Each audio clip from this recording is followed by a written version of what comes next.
Namaste, friends. Om Namami Dhanvantarim Adidevam Surasurirvanditapadapatmam Loge Jararubhaya Mrityunasham Dhataramisham Vividaushadhinam Dhanvantari Ramanadham Sarvaroga Nivaragam Ayurveda Pravartaram Vande Piyushadayagam सर्वे जना सुखिनो भवन्तु. Om Shanti Shanti Shanti. Today I want to share two powerful practices. It can be improving your health. One is pranayama and another one is Surya Namaskara. As the name suggests, pranayama means controlling our breathing. As per Ayurveda, Pranavada comes as a subdivision under Vada.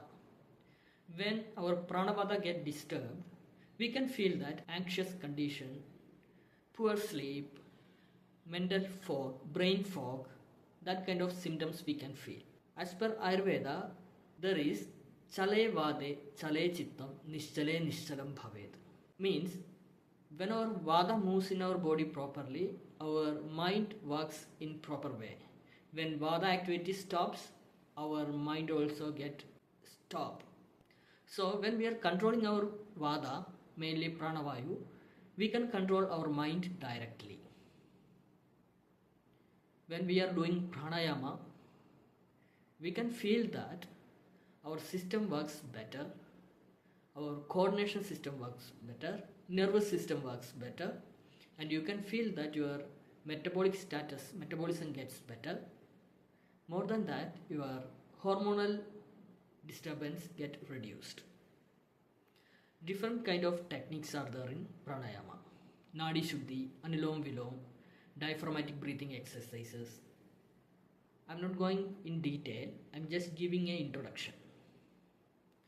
So, it is good for doing daily pranayama. Next one is Surya Namaskara. As per Ayurveda, Surya, we can correlate in our body the Agni or metabolic fire or thyroid function to Surya function. So when we are doing Surya Namaskara, it is not only exercise, it's more than that. It coordinates all our muscle system, lymphatic circulation, blood circulation, hormone circulation. So your whole body gets more oxygenated blood, more good nutrition, and your muscle get toned. You will get lot of benefits. So daily when you are doing pranayama and Surya Namaskara, it's more than enough for maintaining a proper metabolic healthy body. Thank you.